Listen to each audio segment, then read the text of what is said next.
Oh, hi there.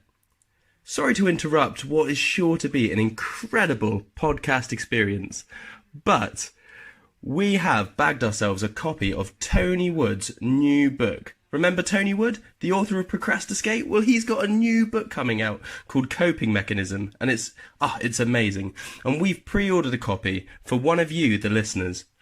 To win this book, all you have to do is head over to Instagram, create a post of your own, featuring the words, "I am a crap skateboarder because."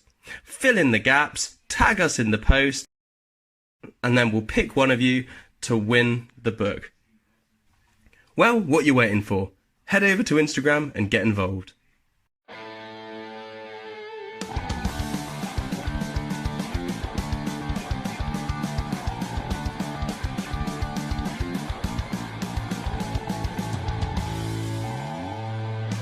If you love skateboarding but you're just not very good at jumping up and down on your favorite piece of wood, grab skateboarding,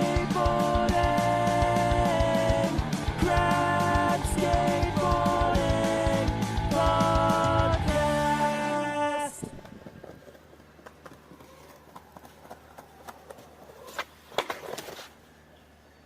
Hello and welcome to the Crap Skateboarding Podcast, a weekly dive into skateboarding for the average skater, hosted by me, James.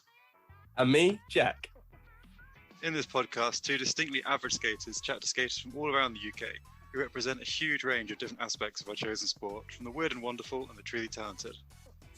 Each week we will be discussing a range of exciting topics regarding skateboarding in these uncertain times. And this week, Jack, our topic is Drum roll, please. Bristol Youth.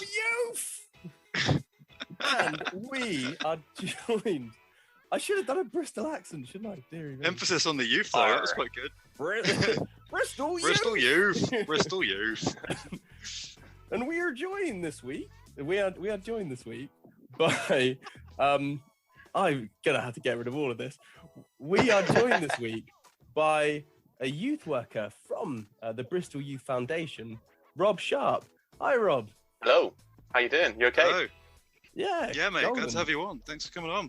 Could you start by explaining to us your relationship with skateboarding? Okay. Yeah, my relationship with skateboarding. So I started skating when I was probably about 11 or 12 years old. I think I kind of begged, borrowed, and stole a bit of a setup from a mate of mine. Shout out to Oliver Baker. And it was pretty rubbish board. I think it was an old Argos board, and he was so desperate to kind of show off to his mates that he could skate that he'd actually kind of rubbed the bottom two plies of the deck completely away on a curb. So it was a bit of a raggedy old thing when I got it, but I loved it. I think I spent every day on it, and when I snapped it eventually, because obviously it was only like 4 plies left, my parents took me to the local skate park, which was Radlands, because I grew up in Northampton, and I got to pick out a setup, and the rest is sort of history. I skated through all of my kind of teenage youth at Radlands and wherever else we could get to, and I took a bit of a break off the board when I kind of got to my 20s. Work, life, and everything sort of got in the way, and then started up again about 6 or so years ago. So I think my total time on the board has been about 10 years, I think. Awesome. Following a very similar trajectory to pretty much everybody else, isn't it? Yeah. Teenagers, skating loads, 20s, not so much, 30s. Oh, this is fun. Let's start doing this again. Yeah, you Midlife need crisis that release. kicks in. Yeah, absolutely. What was that first board? You said you went to Radlands, you Oh. got your first board. Do you remember it?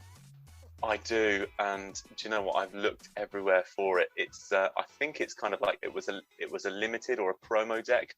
It was a World Industries cease and desist. It was a parody of the Natus kind of Devil 101 graphic that World Industries did. So it had the Devil Man on it and a sea of blood and skulls and all that sort of stuff. But it was on a 9-ply. It was on, I think World Industries were doing like this Everlast 9-ply. And the fact man. that I'd snapped my last deck had given me some sort of psychological scarring that I thought, 9 plies is the way to go, but not great to learn stuff on, very heavy. Yeah, I can imagine. But I've looked everywhere for it since. I can't find another.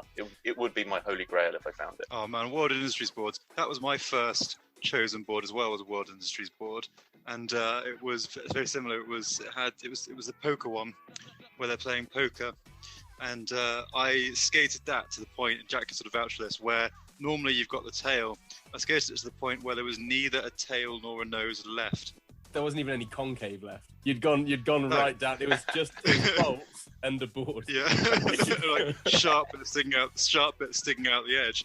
But those old World Industries decks, man, they were wicked. The graphics were awesome on those. Yeah. So Rob, you work for Bristol YOU Foundation. Is that correct? Yeah, the YOU Foundation. Yeah.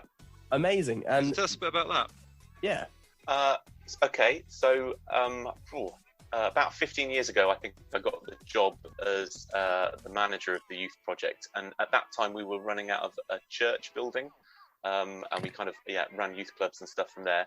And then in like sort of 2017, I think it was, we were kind of working really closely with the council to take over what was an old primary school. So the primary school were moving out to a new building, and there was this kind of old building left empty, and we were very lucky to kind of be offered it. But part of that moving into a new premises and kind of coming away from the church meant that we sort of rebranded and kind of got a new name, and that's when the YOU Foundation was set up. And yeah, ever since then we've been kind of running youth clubs. We've got a music studio. We do street-based youth work. We do kind of a summer activities program in the park, and trips, residentials, loads and loads of different things. You keep yourself busy, don't you? Yeah. Well, wonderful thing to be doing, Rob. It sounds really productive. And the reason that we've asked you on today, obviously you're a lovely man, that's reason enough. But the reason that we've asked you on today is because you're running I've lost the name of it, but you're running a portable or a modular skate park project for the young people. Is that right? Tell us a bit about that. Yeah, so it's called the Boarding School, and that's the kind of name we've come up with it. And it's a modular indoor skate park that kind of uses the hall that we've got here at the youth centre. So it's always kind of been a back burner idea for me to kind of incorporate skateboarding into the youth work that we do, because it's a fantastic sort of keep fit, exercisey kind of thing. And I know it's got loads of kind of creative elements to it as well. So I've always kind of wanted to incorporate skateboarding, but there's never really been a need from the groups of young people that we kind of work with. I mean, there's always been a couple of skaters, but there's never been a sort of a hardcore group. But just over the last year, during lockdown, we were kind of tasked with going and performing sort of welfare checks as part of our street-based stuff. And we couldn't be in the building anymore. So we were doing lots more of that and going much, much further away.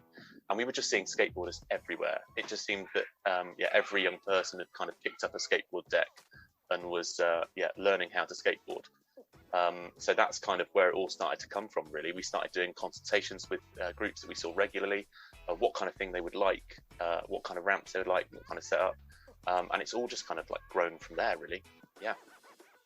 Do you use amazing. Do you use different buildings then, or is it all? Do you just use your building, but you rearrange the ramps depending on what the kids are looking for, or is that how it works? Yeah, so it's all at our kind of our centre, which is based in Staple Hill in South Gloucestershire, but we're sort of on the borders of Bristol. We've got a big hall, and we've bought. I think there's about 6 or 1, 2, 3, 4. So there's about 7 transition ramps, and there's like a modular kind of fun box sort of thing, so you can kind of set it up in lots of different ways. Recently, we just kind of put like little mounting points in the floor, so we can set it up as a mini ramp as well. We ask each week. We kind of ask the groups of young people to kind of vote on how they might like it set up the following week, so we can kind of change things around and keep things fresh. But yeah, they're all like little modular ramps, and they can be set up in thousands of different ways. That's brilliant that you've got not only the modular ramps, and obviously you can set up loads, but also the little mini ramp as well, because I know this area quite well, and sort of locally, all there is skateboarding wise, we're lucky to have some great parks nearby. I mean, the Emerson's Green is a really good one, but it's quite advanced. It's got big quarter pipes, big ramps, it's quite densely packed. Warmly as well is quite hard, it's fairly close but hard to get to if you don't drive. It's along the cycle path, it's a couple of miles away. And then you've got the one in Kingswood, which has seen better days, is one way of putting it. So there's not actually sort of a nice little sort of mini ramp or a nice collection of good quality ramps that people can walk to or easily get to, or that kids can get to around here. Yeah, and when we were doing our consultation stuff, when we were asking skaters what they wanted, that was kind of what they all kind of said. We want accessible ramps, not kind of 6-foot transitions that are like so like scary and intimidating to kind of skate. They wanted stuff that was going to be, you know, good for your first drop in or your first rock fakie, and little ledges, not, you know, not like a 2-foot thing that you've got to have a really solid ollie to get onto, and hubbers which are just really scary. So that was what we were kind of tasked with, really, and it sort of fitted what we could do, because we haven't got a great amount of storage in the hall, and everything's got to be packed away, because the hall is our kind of main source of income. We hire it out to other groups, like we've got a jiu-jitsu school in there tonight, and we've got orchestras and bands that use it as well, so everything's got to be kind of cleared away. So it worked really well, what young people were telling us they wanted and what we could also provide, because little ramps store in a smaller space than big ramps. Yeah. But I think even if we had the space and the will to kind of want to build a massive vert ramp in there, it's not really what young people want. They wanted smaller ramps that were more accessible, easier to skate. Yeah. And certainly at the moment, when nobody's skating outside, being able to set up some ramps indoors is a pretty big bonus. Yeah, the biggest barrier that everybody kind of said to skating was the English weather. You can't get around it. It's To be honest, I'm a bit jealous of the kids. When I was looking at some of the modular designs, that I don't know if this is right, but the kids actually designed some layouts and things like that. I saw pictures of, and I thought, God, that is such a wonderful thing. And I was jealous. I thought, God, imagine if we had that space. Yeah, again, not the takeaway from this, but it looks wonderful. Also, why do you think it is that we've spoken a lot on other episodes about the effect of the lockdown on skateboarding, and even though it's been detrimental to kind of being able to meet in groups at times, and some parks have been closed at various points and things like that, it does seem to have had a really, especially on, as far as we've spoken to people so far, we've learned that it's had a really brilliant effect on adult skateboarding and the uptake from people in their 30s and things like that. But you're really the first person we've spoken to that's representing younger generations. Really, I think the youngest person we've spoken to is our dear friend Rowan, who's 25, I think. And so you're really representing a much younger group of people, the children that you work with. What do you think it is then about skateboarding this year or over the last year? What is it that's made children or teenagers, young people, want to get involved in it all of a sudden? I mean, it's the perfect lockdown sport, isn't it? It is for activity. It's, you know, you don't have to do it in a group. You don't need to meet up with 6 people in an outdoor space to do it. You can do it by yourself, and you can do it anywhere. I mean, a lot of the skate parks were locked up around here, but you know, a car park with a curb is a perfect place to kind of learn how to skate. And I think for a lot of young people, one of the biggest barriers to kind of starting to skate is that kind of learning curve. The same as anything really, with like an instrument or, you know, playing guitar or something. It's the hours you have to kind of put in to get somewhere halfway decent, and that was just removed from we all had loads of time on our hands, like you know, in the springtime last year, and with schools being shut, you know, it's what are you going to do all day? So yeah, I think that was it. Skateboarding just appealed to everybody. You could do it by yourself, with your hour of exercise a day. You didn't need anyone else, and you had all this time to learn it and get good. Yeah, of course. I mean, how many skateboarders do we really think stuck to the hour? But that's a different question, isn't it? Because I know I can't just go out a session for an hour. I'm sure they lose all track did, of time. Yeah. No, it's funny that you say that you mentioned Rowan. I just want to bring us back. Jack has a mini ramp in his garden, the crap skateboarding mini ramp, and he says that it's really good to have something to learn to drop in on. And we taught one of our friends to drop in on possibly the sketchiest ramp of all time. I'm going to defend it here, James. I think every week you get a bit meaner about the ramp. I think it's a damn nice shape. I think it's lovely. It's terrible because now it's got holes in it because we've like overused it. But if we compare it to, say, the Bath Mini that we all know and love, I think that's way more horrible to learn on, because that's like got a really weird whip about it. It's a lovely shape. It's just, you know, it's in a wonky garden. You can live with that. I get that. You know, it's got a hole in it now. At the time, it was great. It was a perfect ramp. I absolutely love your ramp. I love it to pieces, and I'm only teasing it out of pure envy. That's all. Yeah, and it's all about like the transition sizes as well. I mean, you talked about Emerson's Green. That's got a lovely 3-foot ramp, but the transition length is so short that yeah, it creates that kind of weird whip, which to learn stuff on, it just makes it that bit harder. So again, with the ramps that we've got here, we've had them all specifically designed for a more mellow kind of transition. So the 2-foot and the 3-foot, they've both got the same transition size, which is 7.5 feet, kind of transition radius, which is you know, you can just learn anything on that. It's yeah, it's a really nice kind of size and shape of ramp. I've been trying to learn a blunt fakie for about 20 years. Do you think I could do it on a ramp like that? Oh yeah, easy. I have not got blunt fakies, so I don't think I could. I can do them with a pull-in. If I'm allowed to cheat and pull it in with my hands, I've got them on a 2-foot. One of the few tricks that seems fairly straightforward, but has always terrified me, and it's purely because I've never found a mini ramp mellow enough to dare try it on. I think it just looks terrible. I'm not even trying to do a blunt at all. It just looks like a terrifying prospect. It's one of those things that in my head it just doesn't make any sense. None at all. There are those tricks, though, aren't there, that just don't make sense. You look at them and you go like, yeah, it looks easy, and it's hard as hell. Yeah, that's one of them. James, if you want to skate there, you know in films or TV shows when people sneak into places like that and they put like a little cap on with a helicopter and they're going with like a lolly. You need to go there, do that. I'm not encouraging that we break into your youth session. I'm so sorry, Rob. Yeah, maybe I'm going to have to start doing age verification checks on people now as they come in the door. I have to give everyone a stern look, make sure. 6'2" guy with a beard. Yeah, I'm definitely 16. Yeah. First trick, you need to say, where did you learn to do that? And if he doesn't say Braille, you need to kick him out.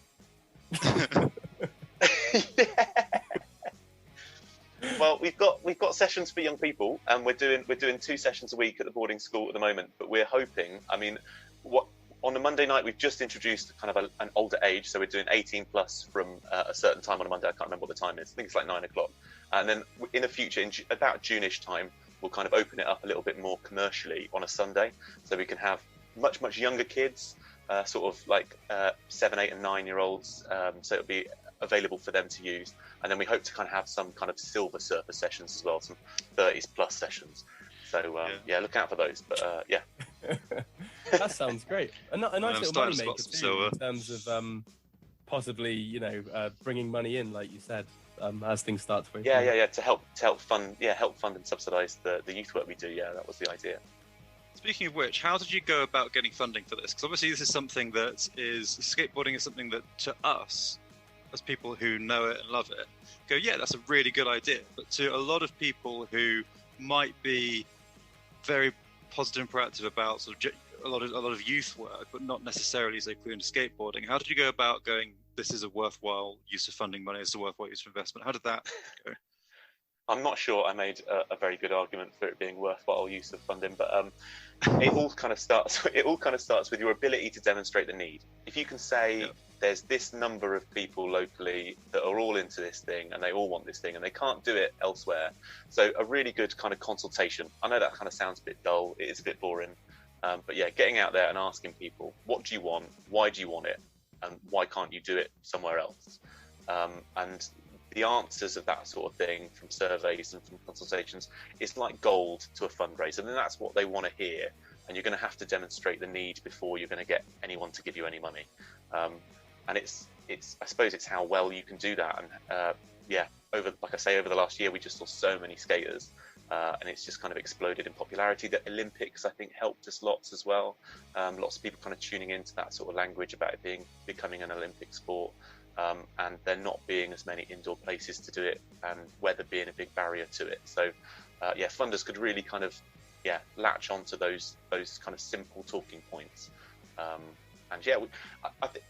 The way we kind of fundraise at the project, we're quite a small youth project, so we kind of go after little bits of funding. We don't go after like big national things that require you to have, a HR department and all that sort of stuff to get done.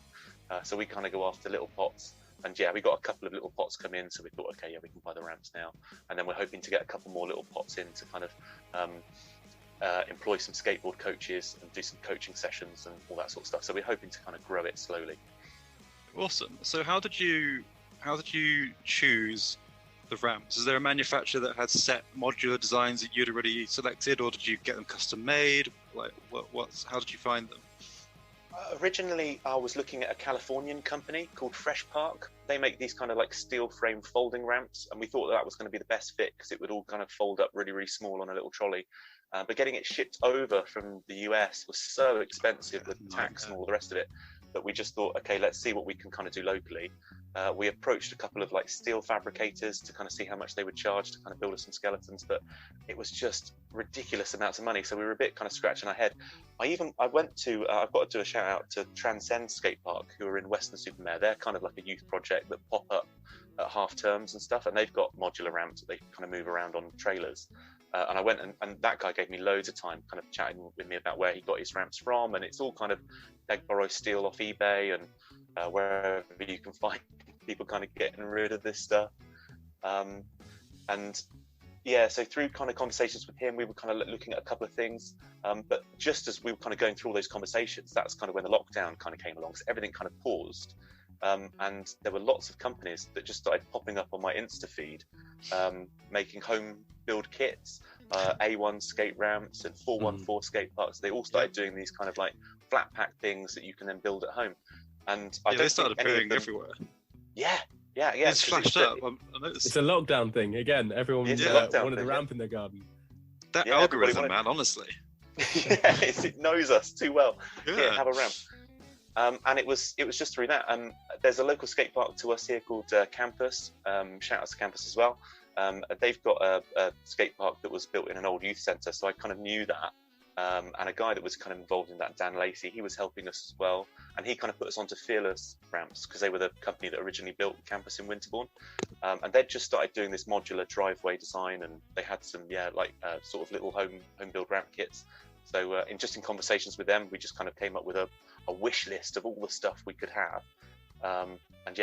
Sort of went, there were a couple of little tweaks here and there because we wanted to be able to fit ramps inside of ramps, like Russian doll style, so they could store up easier. So there's a couple of little tweaks to things here and there, but pretty much off the shelf, off their website. Oh, man, that's brilliant. That's worked out so well. Hey, I mean, a bit of an effort to begin with, but that's worked out really, really well. It's funny that we're talking about modular ramps, it's sort of quite hard to get because 15, 16 years ago, Jack, do you remember that modular park that came to Porthleven? I was just thinking about that. Yeah. Because we had a modular park that came to near us in Porthleven in Cornwall, where we grew up skateboarding. And it was really good fun. It was a lot of fun. And they just set it up on where there used to be a skate park. They just kind of set it up on the flat ground there. And there's a really fancy concrete skate park there now. But one of our mates, one of my favourite skateboarding stories, one of our mates was getting really cocky on a skateboard, and then he saw somebody with a BMX, and he was in sort of a showy-offy mood, and he grabbed hold of this BMX, rolled in towards like a transition, towards like a driveway, and was yelling. Was it yelled? I reckon I can X up that. And he tried to hurl himself over it. Twisted the handlebars of the BMX, but forgot to turn it back in midair. So just landed like that, went completely arse over heels, and then he sits up, goes, "That was awesome," and then passes out. And we had to get the ambulance to come. Pool of his own blood. It was ridiculous. That still feels me. But you know what was the funny thing about that was, I guess that's probably similar to what you're doing, Rob, because we were all not of age. No, James, you and I weren't of age. Our friend 15. Mike was over 18. So we had to get parental permission and signatures and things, for all of this stuff. And he was the responsible adult who could sign himself in. And he was the one who left in an ambulance. And it was nothing to do with the poor people running the just like to clarify, if anyone who's kind of like helped fund this or is now looking at this, we can cut this out. That doesn't sound great.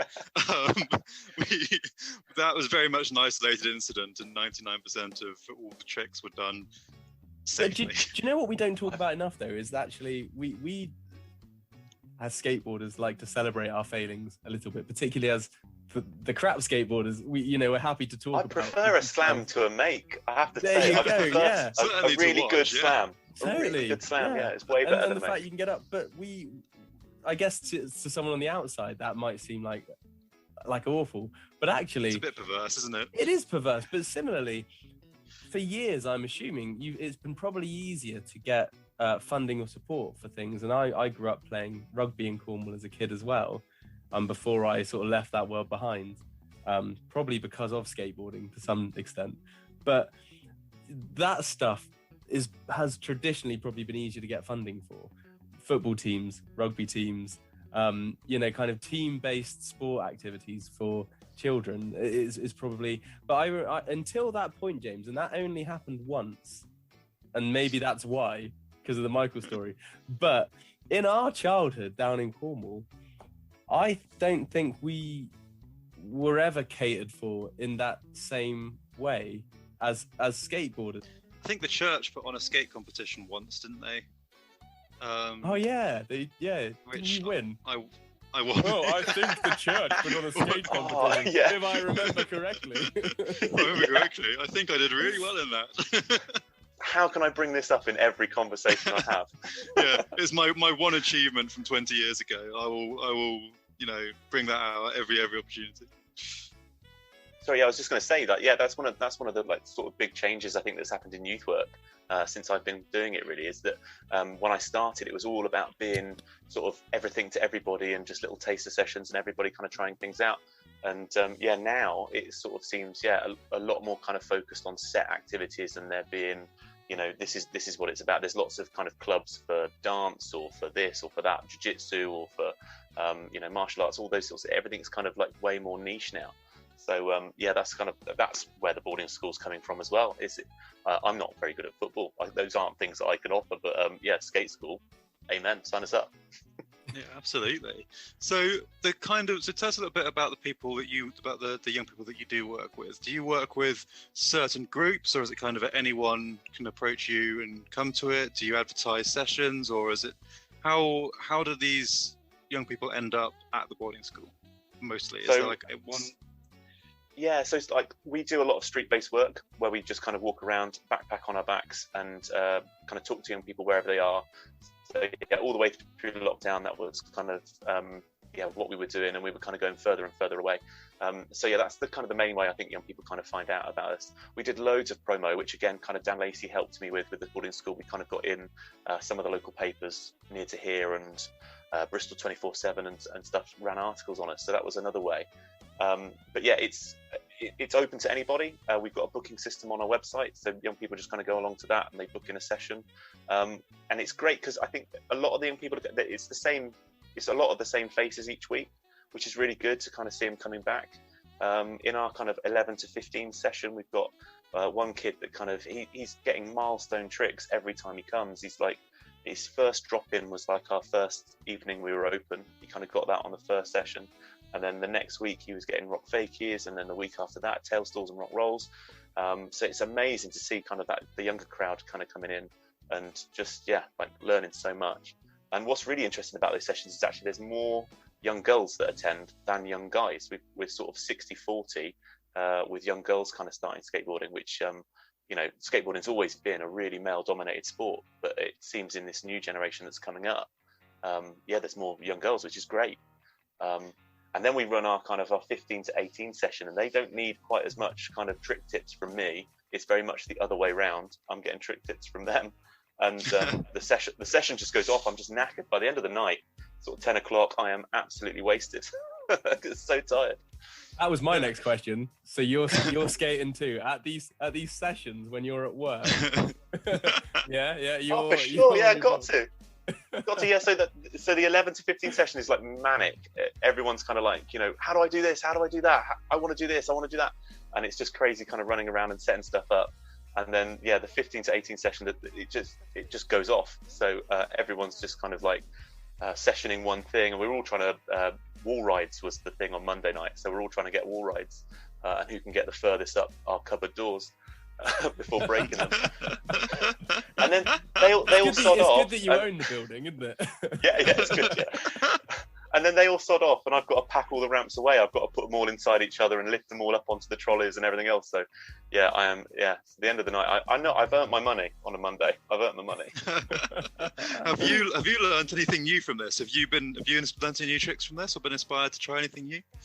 Yeah, I'm trying to get tray flips. I mean, it's been a battle for a long time, and I think years ago I'd probably just put them to bed and been like, I'm never going to get them. But there's a crew in the older group that are all trying to get tray flips as well. So yeah, we're all trying to hammer them out. I've not stuck any yet, but soon. I can feel it. There's a knack to tray flips. There's a knack to it. If you put your foot ever so slightly wrong, it won't work. But if you put your feet in exactly the right place and press exactly the right place, it happens itself. You have to put your foot in the scoop right in the inside of the concave of your tail, and it's all in the back foot. It's a little scoop. Your front foot does nothing, maybe a tiny little toe flick, but that's about it. This is what I was going to get him schooled on Monday. So I'd never known that, but I could never even spin them, let alone flick them. So this kid was kind of telling me to kind of like almost like gorilla grip the tail with my toes and scoop it around. And so it's the closest I've ever got. I'm still miles away, but it's the closest I've ever got. Marginal gains. Yeah, exactly. To be honest, I've been trying to kickflip for 20 years and I still can't do it. So you can kickflip. I can't kickflip, and you know it. I spent about half an hour with Tom and Rowan the other day trying to learn to kickflip. I heard about this with the Go Skate School. Oh, so Rob, in terms of like these milestones that young people reach, everyone's got their targets, everyone's working on different levels. That's great. I think I read somewhere that you've got some I can't remember how you described it, but do you have like a display on the wall or some way of showing children their targets and actually having something to work on?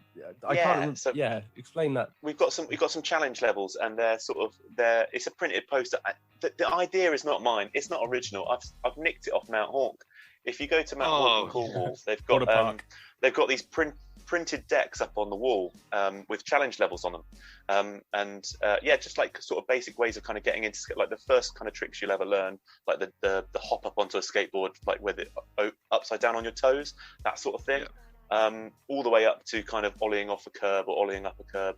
And there's just we've got 4 levels, and they're just kind of like a basic introduction to skateboarding, the kind of the first little tricks you'd learn, as a way of kind of inspiring young people to kind of tick things off a list. And feel like they've progressed from one level to the next. And then we've got these little goodie bags that we can kind of give to young people when they go from one to the next, with some skate wax in it and a skate tool and some stickers and stuff. So it's kind of, there's a little bit of a reward in there for if they kind of get from one to the next. But we've always kind of done accreditation at the youth centre, so we kind of accreditate young people for the activities they get involved in and new skills that they learn. So it's all kind of a way of just kind of building accreditation into the sessions that we run, so we can kind of help young people kind of log what they're learning and also kind of appreciate that they've learned something new, and kind of help them self-actualize, I think we call it in youth work, which is a bit of a technical term. It's quite well structured then, by the sounds of it. It's not. It's it's really not. It's we're just crowbarring it in. No, but it's true. But skateboarding as an activity, like I've said it before, I work in education as a primary teacher and a curriculum leader, and I have to build curriculum and things like that. And actually, the ownership over like metacognition, the ownership over your own learning and how you can progress within your mind from one thing to the next, and how you can structure your own learning to achieve your own goals, is a huge thing we want to instill in, I'd say children, but actually just people, because people are not resilient. And we've mentioned so many times that skateboarding does build resilience. It's something it does so well that James and I know we firmly agree on that and believe that. And I think actually they go hand in hand, this idea of, you are responsible for your own goals, and you can set those goals, and you need to kind of visualize and structure your way of achieving that. I think that, whether it's kind of something you crowbar in for the sake of it being a youth centre, or whether it's something you're really passionate about, I do think it's valid, and I do think actually that's really important, and skateboarding must be a great way of doing that. We had some of our older skaters. They were kind of a bit miffed that they could do everything on our highest level, and they were like, "Well, draw me up some new ones." And I kind of said, "Well, no, because past this point, skateboarding is yours. You could get into vert skating, you could get into street skating, you could get into freestyle, you could do anything you wanted to. You could go some wacky other route. So we don't want to direct people past a certain point. We'll still kind of run accreditation with those young people and kind of say, well, look, you know, if you can say, you know, you've learned this new skill or this new trick, and this was the journey of you doing that, then yeah, we can totally accreditate that. And yeah, hell yeah, you can have a goodie bag at the end of it. But yeah, past that point, we didn't really want to be kind of guiding them anymore, because it's for them to decide what they learn and how they learn it. And yeah. Well, that's the creativity element, isn't it? You don't want to breed a generation of skaters that skateboard in the same way, because that's dull. You know, you want that. Here's an object. What can you do on it? Doesn't matter what it is. Here's an object. What can you do on it? You know? Yeah. Here's a cupboard door. Let's try and ride up it. I love that. You're gonna do like a little rock fakie on the door handle or something. Yeah, the door handle. There was a conversation about whether or not you could get a grind on the door handles, because they're like long silver bars that kind of go up and down the door. So yeah, they were trying to get 50/50s on them. Like, no. Oh, that's wicked. It's so good that you own this building. Like, I just can't stress that enough. I've got a very grown up question now, because just because it's piqued my curiosity. So I work in the NHS, and a lot of what we do involves sort of safeguarding and dealing with young people, and certainly talking with people who have got sort of social issues, or maybe have got social services involved and home life problems that might mean that they need something to focus on or something to sort of act for. Do you have young people who are under social care, or who have got social support workers who are directed towards you at all, to try and sort of settle them or give them something to focus on or anything like that? Yeah, we've always kind of worked. We try and work as closely as we can with social services, and yeah, we've had young people referred to us in the past. Yeah, so there's always kind of been a long history of that. I think I'm talking to a social worker at the moment about when we could possibly get one of their referred young people who's got an interest in skateboarding, and when we can get them involved. So yeah, all of that sort of stuff kind of happens, and yeah, we kind of set up for it really. Yeah. I was only asking because we recently, it was a few years ago now, I was skating, and I want to say it's a skate park at Hengrove Leisure Centre. It's got an old concrete one. Yeah, that's beautiful. Is it the one with the it's got the two bowls that are attached? Yeah. The coping is like, there's a bit of bowl missing on the coping on one side. That's the one. Yeah, I love that. So I was skating there, and I was chatting to, and there was a guy there with a kid who was about 13, 14. And I was chatting to him, and he was saying that he was a social worker. He was a youth worker, social worker, and he was sort of having a session with this child, with this young person, this child, because that was what he was into. That was his skateboarding. So he had this kind of like, he had this specific tailored session for skateboarding and they had time aside to do that, because that was what I was interested in.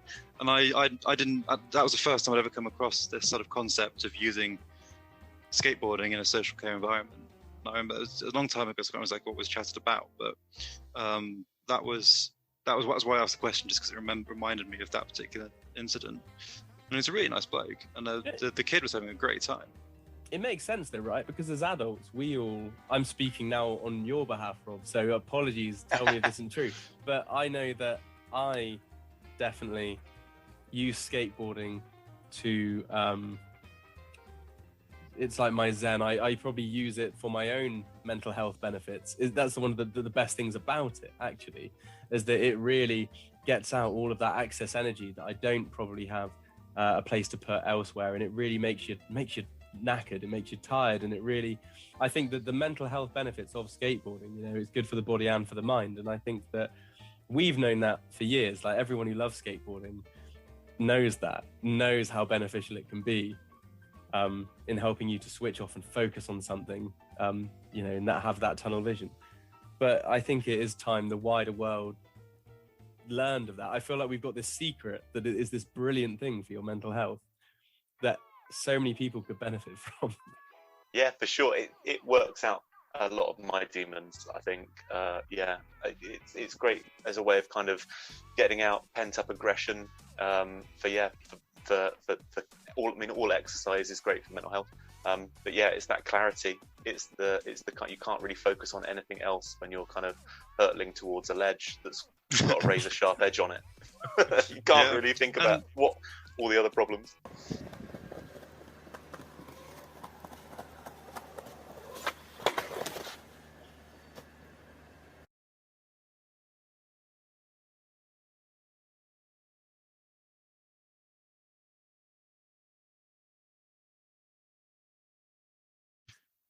I just wanted to give Rob the opportunity, we always do, give Rob the opportunity to really promote this and tell us how people can get involved, where to find them on the socials. Plug away. Okay, so obviously I have to plug the boarding school. We're on Instagram mainly as just the boarding school skate. There is a Facebook page as well, but I don't think anyone uses Facebook anymore. And our website is www.theyoufoundation.org. And there's a booking system on there. So if you're local to Staple Hill and you want to come along to one of the sessions, book a session on there. And then the other thing I want to plug is the Bristol Skate Corps, which is a Facebook group that kind of got started in the lockdown last year by a guy called Matt Miles. And he's been fantastic as an admin running it. There's a lot of kind of like new skaters on there, people who've just kind of picking it up again because of the pandemic.